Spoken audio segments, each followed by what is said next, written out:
ایک بار ایک شخص اپنے بچے کے ساتھ سفر پر نکلا ہوا تھا۔ راستے میں وہ ایک گاؤں سے گزرے۔ اس گاؤں میں ایک میلہ لگا ہوا تھا۔ وہ شخص اپنے بچے کو لے کر اس میلے میں گیا۔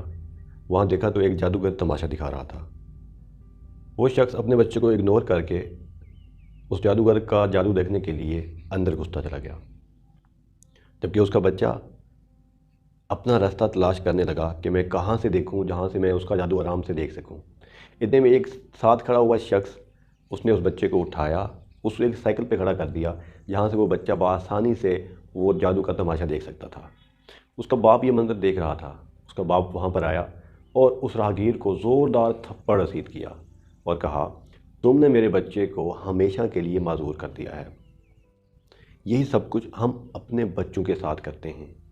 ہر بات پہ ہر کام کرنے سے روکتے ہیں، ٹوکتے ہیں، اور جہاں پر ان کو کوئی مسئلہ آ رہا ہوتا ہے ہم ان کو سپورٹ کر دیتے ہیں۔ بیسیکلی یہ سپورٹ ان کو سکھانے کی حد تک ہونی چاہیے، نہ کہ ان کا ہر کام کر کے خود دینے کی۔ جب کوئی بچہ کوئی کام کر رہا ہوتا ہے ہم اسے روک کر کہتے ہیں، تم رکو بیٹا، میں خود کر لیتا ہوں، آپ سے یہ نہیں ہو پائے گا۔ یا ہم اس کو سائیکل پکڑ کے جب چلانا سکھا دیتے ہیں تو اس کو مکمل اعتبار نہیں کرتے بلکہ اس کو پیچھے سے پکڑ کے رکھتے ہیں۔ یہی سپورٹ جو ہم بچپن سے ہی اس کو دیتے آتے ہیں، وہ بچہ بڑے ہو کر مفلوج ہو چکا ہوتا ہے۔ اس بچے میں اپنے پاؤں پر کھڑے ہونے کی طاقت نہیں ہوتی۔ وہ بچہ ایک ناکام بچہ ہوتا ہے۔ ہمارے معاشرے میں جب ایک بچہ 20 سال کا ہوتا ہے، 20 سال سے 25 سال، 25 سال سے 30 سال تک وہ اپنے والدین کا محتاج ہوتا ہے، اپنی زندگی کے فیصلے کرنے کا محتاج، فائنینشیل طور پر محتاج، اور کوئی بھی سٹیپ اٹھانے میں اپنے والدین کا محتاج۔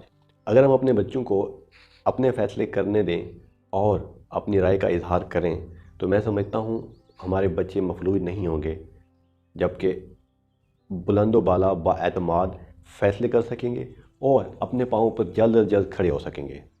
Thank you very much.